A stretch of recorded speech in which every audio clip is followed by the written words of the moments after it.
The Newsround on Off the Ball. With Gillette, for an effortless finish to your day. New Gillette Labs Razor with exfoliating bar. This is News Talk. All right, you're welcome along. It is Thursdays Off the Ball. Nathan with you until 10 o'clock. We've got a cracking show lined up this evening. We'll be keeping a close eye on a North London derby for the ages. Champions League football on offer between Spurs and Arsenal. We'll be across to our man at the Tottenham Hotspur Stadium in just a couple of minutes' time. At 2010, the last time Dublin were beaten in the Leinster Senior Football Championship, their only defeat since all the way back in 2004. Anthony Moyles and Nigel Crawford were part of the Meath side to put 5 goals past Dublin on that day. We're going to talk about that 2010 season and also what they expect this coming Sunday in the Leinster semi-final. Leeds United fans, I know you're a little bit worried, you're a little bit down. It could be a tough 10 days ahead, but we're going to cheer you right up on the football show tonight. John Giles coming your way a little bit later, and he's going to be joined by his great friend Eddie Gray, because it is 50 years ago this week since Leeds United won their one and only FA Cup final against Arsenal at Wembley. So John and Eddie are going to talk to us about that season. And after 8 o'clock, we're going to talk about Greg Norman. Greg, who is single-handedly trying to take down golf, well, with the backing of Saudi Arabian money as well, and he's had a lot to say over the last 24 hours, and it has upset an awful lot of people, and we're going to discuss that after 8 o'clock as well. 53106, the text number, at Off the Ball on Twitter. Richie McCormack, good evening to you. Evening, Nathan, how are you? I tell you what, isn't this a treat? This should have had top billing this evening. Joe Malloy, Get Out of Town, Adrian Barry, welcome to Thursday nights. Just delighted to be here. I mean, it's very rare that I get that call up to be in your kind of rarefied company, Nathan. So I'm Richie, of course. Delighted to be here. The Dubs losing in Leinstershire as a Westmeath man. You know all about this. As I've often said, Nathan, as you're well aware, we've ourselves in Dublin have had the Leinster Championship wrapped up in the same way that Mayo and Dublin had the All-Ireland Championship wrapped up there for about 10 or 15 years. Absolutely uncalled for. This is obviously a huge weekend for Adrian Barry. His two loves together, Saturday and Sunday. So Saturday we're going to have live coverage here and Off the Ball of Leinster against Toulouse in the Champions Cup semi-final, and then Sunday to Croke Park, Westmeath against Kildare. Whew. Cheese and wine out. Cheese and wine. No, I won't be doing. I won't be doing cheese and wine this week, Nathan. No, it's off the cards. I have confirmation barbecue on the Saturday, so I'll be doing damn well to even see the game. It's tricky. If anybody has an advice about how to, I appreciate that we're now on national radio having this conversation. There's not a huge chance my sister's listening in, but I might get back to her. Any advice about how to navigate around that? Probably too late at this stage. No, I'm going to be there. I want to be there. There's no doubt about that, obviously, but I'd like to go and see the game. And I've just got my tickets today, Nathan, for Croker on Sunday. Cannot wait. Feeling confident? No, everyone's tipping Kildare. Like, Kildare are going to push Dublin all the way in the final, aren't they? They're odds on to beat Westmeath. They're odds on to beat Westmeath. And it would be nothing short of a monster upset if Westmeath were to somehow get through. They won't. Kildare will be going through. I would expect that to be the case, but having made my way down to Cusack Park in Mullingar a couple of weeks ago, I can't very well when it's on my doorstep now, not head along. And also, as you're in a similar boat yourself, I live with 3 Dubs here now in the house who are keen to go and see Dublin. So we'll be taking in both games, I hope, if we can. I'll be bringing the 3 and a 5-year-old with me, so their attention span of a gnat, obviously. Whether they can sit through 2 matches, I suppose enough chips and chocolate would probably do the job. Well, I'm facing a similar test, bringing the 3-year-old to Tala for the first time tomorrow night. I'm on babysitting duty. It's either stay at home, watch the match on TV, or just chance it. So I'm going to chance it and see how long she survives. Yeah, but you can leave. The approach that I took going out to Mullingar was, if we have to leave after 15 minutes, so be it. Give us some tips, listeners. It's like an episode of Dadcast, 53106. A 3-year-old. I know the 8-year-old, the 10-year-old, they'll be just fine. They'll be full of Fanta. They'll be full of all that stuff you can keep them going with, and they'll actually enjoy the match. The 3-year-old, I really don't want to just give her the phone. I want to find some way that she might actually sit for a little while, or is that just give her the phone and enjoy the game? So 53106, do let us know. Richie, Aisling O'Reilly was on OTB AM this morning. She had a nice little package of, all those people who say they're from Meath but have a very strong Dublin accent, including Aisling herself, I would say. You're the opposite. You're basically, you like to say you're a Meath man living in Dublin. Yeah, pretty much. I was raised, I know it's a full-time affliction, unfortunately. I was one of those people, much like I guess Mick outside, who's very much a Clare man with a Dub accent. I was raised a Meath supporter by my dad, taken to umpteen Meath games. I was at the first two of the Dublin series in 91. I was at the semi-final against Roscommon in 91. Several Sundays spent in Navan as well. And just that you mentioned it earlier on, and just that it ended up being a piece on the show, that 2010 game against Dublin, I was there as well. And I was trying to think if that was the last game I was actually at with my dad as well. It turned out to be. So, yeah, cheers for reminding me of that. But, Jesus, I don't think anybody was expecting that on the day. And it turned out to be quite the surprise, and quite the pleasant surprise for those of us of a green and gold persuasion. But the manner of it was because Dublin weren't Dublin then, not just yet, but they were getting there. Certainly we're getting there. Nigel Crawford made it clear that Dublin were not Dublin, and almost went into naming names as to which of the players that were dropped between 2010 and 2011. I bet he did. We're reliable for that. So yeah. It's well worth listening. That's coming up after 8 o'clock as well. Do you give them any chance, Richie? Nope. No, afraid not. I probably wouldn't on the best of days anyway. I'd edge towards Dublin being favourites, but just the form that Meath have shown, particularly in the league this year, I just wouldn't have any confidence going into this game whatsoever. I don't think it'll be a weird dynamic, because it won't be those games that we've seen from Dublin, I don't think anyway, in the last couple of years, whereby the game's won by half time and they kind of take their foot off the pedal. And maybe you think that Meath might work their way back into it. But I just don't see it. I don't see it happening, even with a diminished Dublin as they have been over the past 12 months. Which is sad for Leinster, really, that you're looking for competition from the other side of the draw. And even Adrian saying that that's a foregone conclusion as well, much as he might hope to see Westmeath prevail. All right, well, we'll have lots more on that across the weekend. But right now, well, some of us, I've had an enjoyable day. I'm going to be talking to John Giles and Eddie Gray in a while. We had Anthony Moyles and Nigel Crawford. But none of us, however good our day has gone, got to spend it with Ainsley Harriott, unlike our man in North London, Owen Sheehan. Are you there, Owen? Yeah, this was just sort of pinch yourself moment, isn't it, today, that you actually get to speak to Ainsley Harriott and meet Ainsley Harriott, shake his hand, have a chat with him. It really is the best day of my career. We can't hear you. Owen is at the Tottenham Hotspur Stadium. I don't know if he's turned his microphone on. These things I thought were idiot-proof, but he shocks us all the time. Owen has been over in North London all day. He's reporting on the North London derby, Tottenham against Arsenal, which is getting underway. Is it 7:45, Richie, or 8 o'clock? 7:45, Nathan, yeah. So as always with Owen, you know when you send Owen somewhere, you're going to get the goods. He went looking for celebrity supporters, and he found himself in the company of Ainsley. Did Ainsley Harriott cook for you? He didn't cook for me, but I went through a whole host of great football meals that have gone viral on the internet over the last little while. We will be bringing that to you, of course, in the next little while. We just spoke about Arsenal. He's like a massive Arsenal fan. This huge fixture obviously coming up tonight. His love of Arsenal goes all the way back to the 1970s. So it was great to just chat to a genuine Arsenal fan about how much he loves football and how much he loves a club that is up against it by the look of the Tottenham Hotspur Stadium tonight, and by the looks of the Arsenal fans who have had to essentially run away from Tottenham fans outside, such as the borderline hostile atmosphere we have here tonight in North London.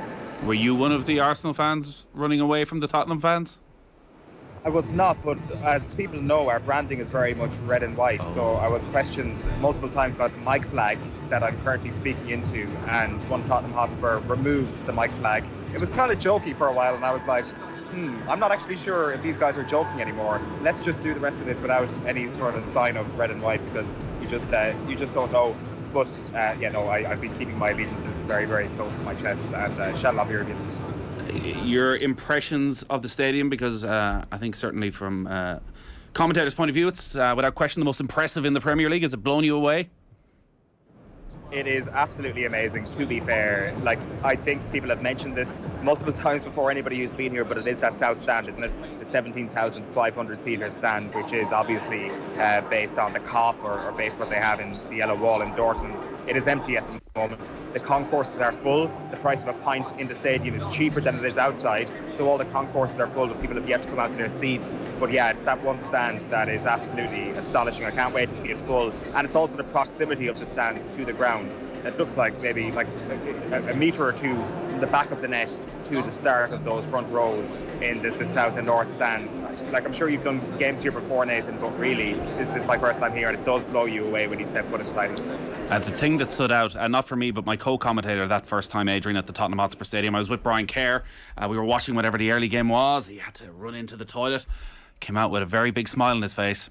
They have a TV over every urinal and in every toilet, so you don't have to miss a thing. Yeah, not quite my experience, obviously, the weekend in Mullingar, but well, you'll have the phone with you. The phone. Yeah, pretty grim. off hiding.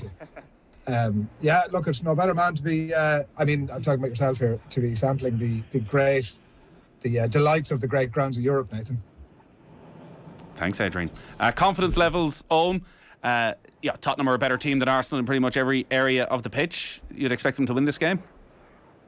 On paper, you'd have to say that, but that hasn't proven itself in terms of the results this season, and Arsenal are playing above the sum of their parts. Obviously, Christian Romero's absence tonight is a big piece of news, and could be a significant piece of news. That central defensive area for Tottenham looks substantially weaker without him in the team. I think Arsenal be so happy if they're coming away from this result, this game tonight with a 0-0, 1-1 result. I think a draw here tonight, obviously, for Arsenal is an excellent result. It'll be very interesting to see what Tottenham do and how they handle the expectation that they have to be on the front foot tonight. So I would say that this one is actually going to be a draw, and that Arsenal will be very much the driving seat for Champions League football after tonight. The sound isn't great, unfortunately, on another stadium where they love the old tannoy, so we'll leave it at that for now, but we'll have more on that game, obviously, throughout the evening, keeping a very close eye on it. Richie, I don't know if you have team news there, but I see Christian Romero's out for Tottenham, which is a massive blow. He's been outstanding this season. He has been, yeah. He took a knock, they say, in that Liverpool game, so he misses out this evening. So just to bring you through the teams, for Spurs, Hugo Lloris starts in goal, a back three of Davinson Sanchez, Eric Dyer and Ben Davies. Then across the middle, Emerson Royale, Rodrigo Bentancur, Pierre-Emile Højbjerg and Ryan Sessegnon. Dejan Kulusevski and Heung-min Son are in service to Harry Kane up top. For Arsenal, Aaron Ramsdale starts in goal. It's a back four then of Takahiro Tomiyasu, Rob Holding, Gabriel and Cedric Soares. In midfield, it's Granit Xhaka and Mohamed El Neni. Bukayo Saka, Martin Odegaard and Gabriel Martinelli are in behind Eddie Nketiah, and kickoff is at 7:45. 4 points is the difference, so even if Arsenal were to lose tonight, Adrian, they will still have the advantage going into the final two games of the season. But as I said, I think when you look at that Tottenham side, maybe Ramsdale has done enough this season that you'd have him ahead of Lloris, but every other line on the pitch, Tottenham are far ahead of Arsenal, and tonight's a real opportunity that if they were to go and win this, you know, Arsenal could very easily Arsenal the final couple of games of the season and drop points. Yeah, totally. And look, they are, and I think that is your point about the quality and the player position by position rankings almost. Like Arsenal obviously have some talent bubbling under, like the likes of Nketiah, and we'll see in 12 months' time exactly signings or outgoings, notwithstanding where that's at. But like people certainly, I'm watching Ainsley earlier on, he's not unique in this. People certainly saying that the pressure is off Arsenal a bit tonight because of that 4-point advantage they have over Tottenham. But and they've been given so much praise up to now, like rightly so, for the season that they've had. And you would have to say that given the type of things that people were saying about Arsenal, I was going to say sort of 12 months ago, but I mean probably for the last 10 years, they put themselves in a brilliant position, but there'd be nothing more Arsenal than it falling apart now.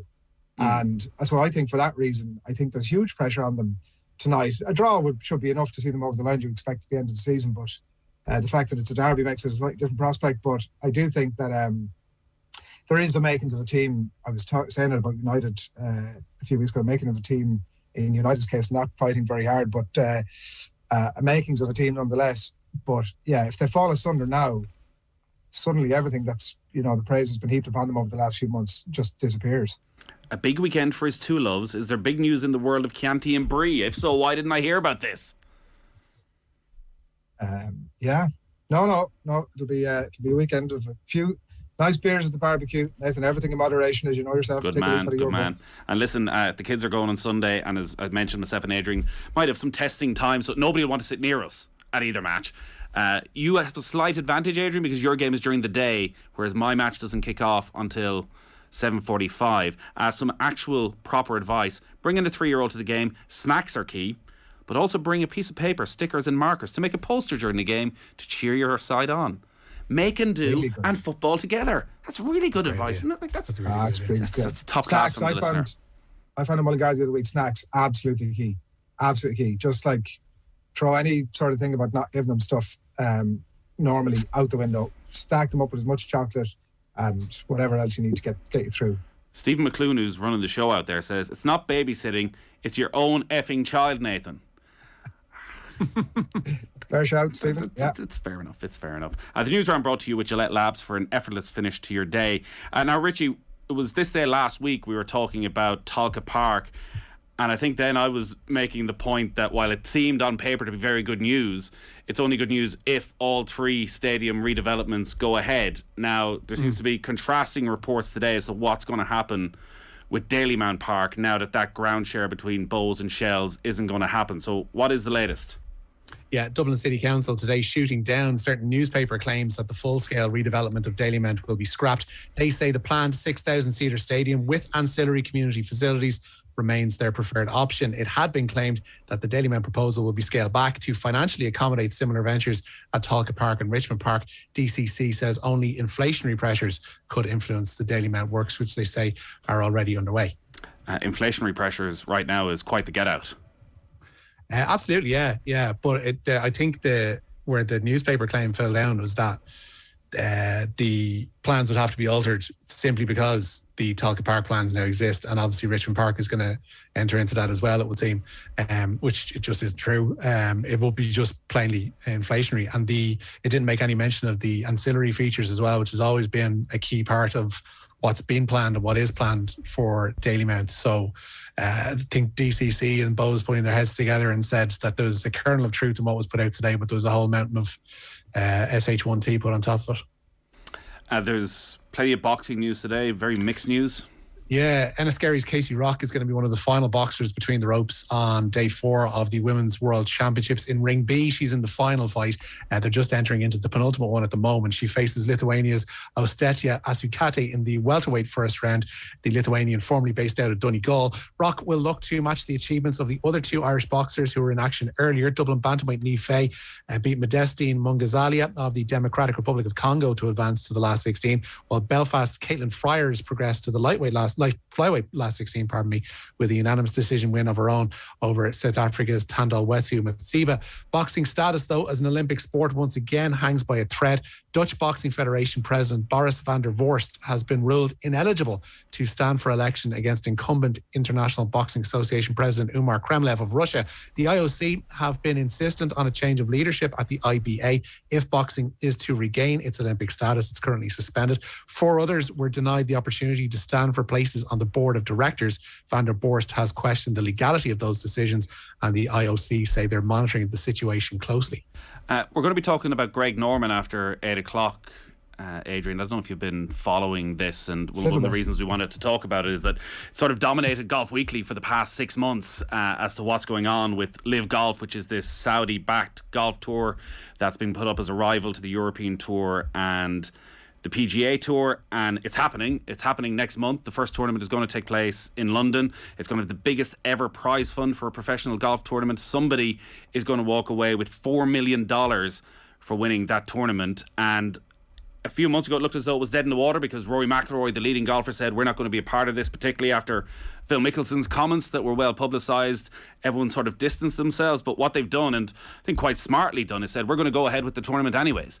They don't have any TV coverage, they don't have any sponsors, but they have the money from Saudi to be able to give the biggest prize fund. So somebody could well be an amateur golfer just turning pro, could be the world number 125, could be Ian Poulter or Sergio Garcia is going to walk away with that money. And this is the first of 8 tournaments that just build in prize money as you go on, in the hope that the other players look at this and go, I just need to be a part of it. But Greg Norman is the front man. He is the front man of this, and every time he talks, it just brings more and more criticism for what he says. Yesterday, he had a press conference and he described the murder of Jamal Khashoggi as a mistake. We've all made mistakes, but you just want to learn from those mistakes and you can correct them going forward. He was also asked about the attitude in Saudi Arabia towards the LGBTQ community, where he said, well, I have no friends who are gay, so don't know what you want me to say about that. It's remarkable how tone deaf Greg Norman is. It felt like, and you'll correct me if I'm wrong, but that felt like one of the first times that we've heard from him in a while. Like in terms of that, has he spoken much up to this? He has spoken, but a lot of it has been press releases, but also interviews where it's just been golf chat. Remarkably, considering the background to this and how involved the Saudi state is and their investment funds are in this. But mostly it's been about going to war with the PGA Tour and trying to get the players involved, and less about actually having to answer these type of questions. And like both tours have obviously come out really strongly against it, and I think they've taken like probably what you would have to there, the right stands on it. And you look, obviously Phil Mickelson comes up in that conversation that he had, the piece that I saw, at least anyway, on the broadcast side of things yesterday, and he's basically out there like batting for Phil Mickelson, who, like, with every day that passes by, Greg was talking about his legacy and he needs to go and defend the PGA, and his legacy is in place. And with every word that falls out of his mouth about Phil Mickelson, his legacy is being chipped away at, as if he hasn't done enough damage to that himself already. But the absolute, utter lack of any awareness from Greg Norman over the last couple of days has been remarkable, really. And like when you're talking about maybe an amateur player goes up and picks up that payday, and all the other players are thinking, this is something I need a piece of. Like, hopefully the other players are looking at it going, the stink that's been caused around Garcia and Westwood and Mickelson and the players that have been given this their vote of confidence. That's the bit I wonder about, because it's such an echo chamber that they're clearly living in, these professional golfers, that if you're the world number 40, in a way it's more straightforward for McIlroy because he can make tens of millions of dollars by keeping things exactly as they are, and prize fund on the PGA Tour have gone through the roof because of this rival. But if you're Keegan Bradley and you're 45th in the world and you're a major champion, you're still at a good prime level of your career, and you see world number 150 win the 4 million, you're looking at that thinking, I can just rock up, tournament's on in America next time around, and I can win that 4 million. And slowly you get this drip of better players, that it becomes impossible for players not to get involved in some way. Well, the only slight counterpoint to that would be that they can absolutely establish some sort of a tour, because ultimately the wealth is disgusting and enormous, and so on the basis of that they can do what they want. But you won't find any brands wanting to be associated with any of that. But they don't need, because the prize money will be so much, and Saudi Arabia is not a business, it's not competing with... No, but they need a TV deal. Exactly. They need a TV deal, and they need, like, the players themselves. Of course, the prize money will be big, and they can create a position maybe where players don't need the endorsements, or they don't need to wear a certain type of shoe or whatever. But I just don't know how sustainable all of that is. And I certainly don't think, it will, if that's the level it's at, it will never compete with the PGA Tour, for example, because if you're good enough, you're never going over there, really. Like those top players, it is all about legacy, and it's about all of that sort of stuff. So, like, they can maintain some level of a tour, but I mean, the whole thing is pretty grim. Yeah, it certainly is. We're pretty much out of time, unfortunately, Richie. Thanks as always. Nice, lads. Adrian, been a pleasure. Enjoy the weekend.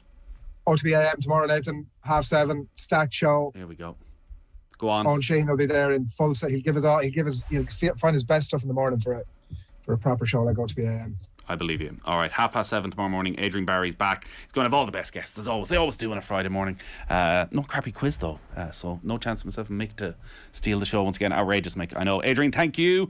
We're going to be talking to Anthony Moyles and Nigel Crawford in just a moment. But it's time for the cash machine. Your chance.